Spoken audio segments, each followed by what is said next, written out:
Paper leak Uttar Pradesh में paper leak और बेशर्म सरकार मैं इसलिए कह रहा हूँ क्योंकि परीक्षाएं जो होती हैं वो सरकार करवाती हैं और सरकारी तंत्र इसमें इन्वॉल्व है। तो पेपर लीक जो हुआ है वो बगैर सरकारी तंत्र के सहमति के, उनकी मिली भगत के हो नहीं सकता है। बेशर्म सरकार इसलिए है क्योंकि पहले सरकार ने इसको मानने से इनकार किया कि पेपर लीक हुआ है, और जब स्टूडेंट बेचारे लात जूते खाए, डंडे खाए, आंदोलन किया, तब आज जाकर सरकार ने मानी कि हाँ पेपर लीक हुआ है और परीक्षा को उसने कैंसिल किया और परीक्षा अब 6 महीने बाद होगी। 6 महीने बाद परीक्षा होगी। आज भी मुझे विश्वास नहीं है कि उस समय पेपर लीक नहीं होगा। शायद पेपर लीक उस समय भी होगा। ये ध्यान देने की बात है। यूपी में आज तक जितनी भी सरकारें रही हैं, हर सरकार में पेपर लीक हुआ है। सरकार का मुखिया मुख्यमंत्री होता है।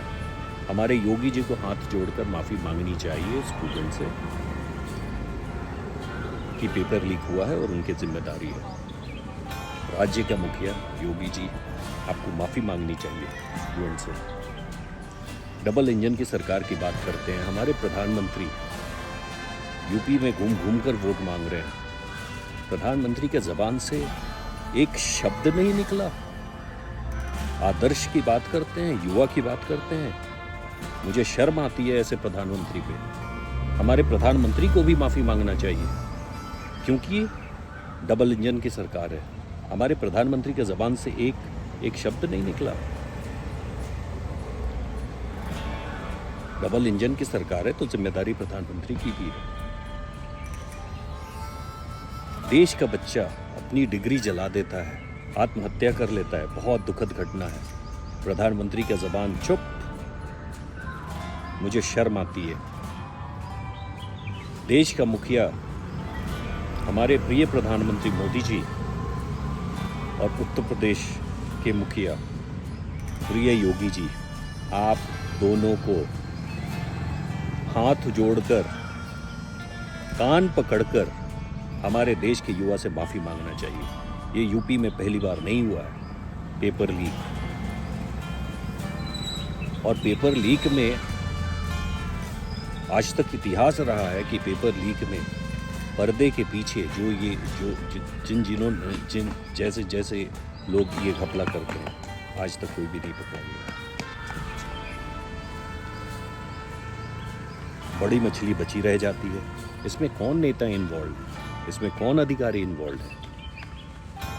किसी भी सरकार को अगर उठाकर देख लिया जाए, चाहे वो मायावती के समय का सरकार हो या मुलायम जी का हो या अखिलेश जी का हो या आपका, आज तक किसी भी पेपर लीक में किसी भी राज्य में कोई बड़ी मछली पकड़ी नहीं गई है।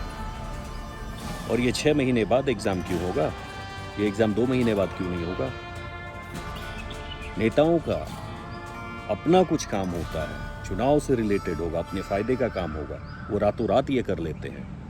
4 दिन में कर लेते हैं, 10 दिन में कर लेते हैं। लेकिन बच्चों का एग्ज़ाम है तो 6 महीने बाद होगा। ऐसा क्यों मोदी जी?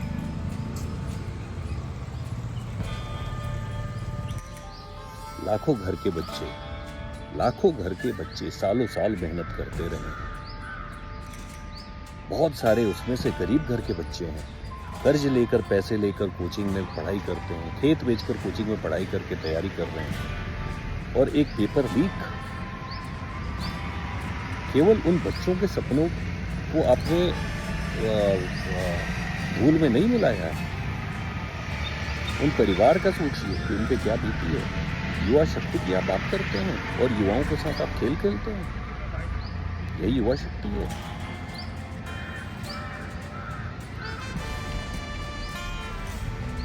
मोदी जी और योगी जी, युवा शक्ति की बात आप करते हैं। वोट मांगते समय आपसे हाथ जोड़कर विनती है, युवा शक्ति की अगर आप जिस दिन बात करें, अपने ज़बान से थोड़े माफ़ी के शब्द भी निकाल लें उस बच्चे के लिए जिस बच्चे ने अपनी डिग्री जलाई और अपनी जीवन लीला खत्म कर ली। उस बच्चे ने गलत किया, नहीं करना चाहिए था ऐसा, लेकिन इसके लिए जिम्मेदार कौन है? Paper leak. मोदी जी, योगी जी, आप युवा शक्ति की बात करना बंद कर दें और देश की युवा शक्ति से आप माफ़ी मांगे। आप दोनों को माफ़ी मांगनी चाहिए। जब वोट मांगने होते हैं तो युवा शक्ति की बात करते हैं। उसे युवा शक्ति ने 3 साल, 4 साल, 5 साल तैयारी की सिपाही भर्ती के लिए, दरोगा भर्ती के लिए, और सरकारी तंत्र ने उनके सपनों को धोखा रख दिया पेपर लीक से। मेरे प्रिय प्रधानमंत्री मोदी जी, मेरे प्रिय मुख्यमंत्री योगी जी, वोट मांगते समय युवा शक्ति की बात करना बंद कर दें। ये आदर्शों की बात है जो कि गंदी लगती है। पेपर लीक की जिम्मेदारी राज्य के मुखिया के ऊपर है। राज्य का मुखिया अगर चाह ले तो ये कभी हो नहीं सकता था।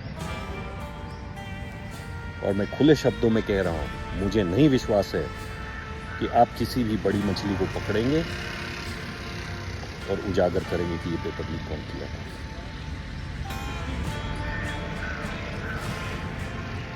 युवा शक्ति की बात आप करते हैं, सुनने में अच्छा लगता है, लेकिन ये छलावा है।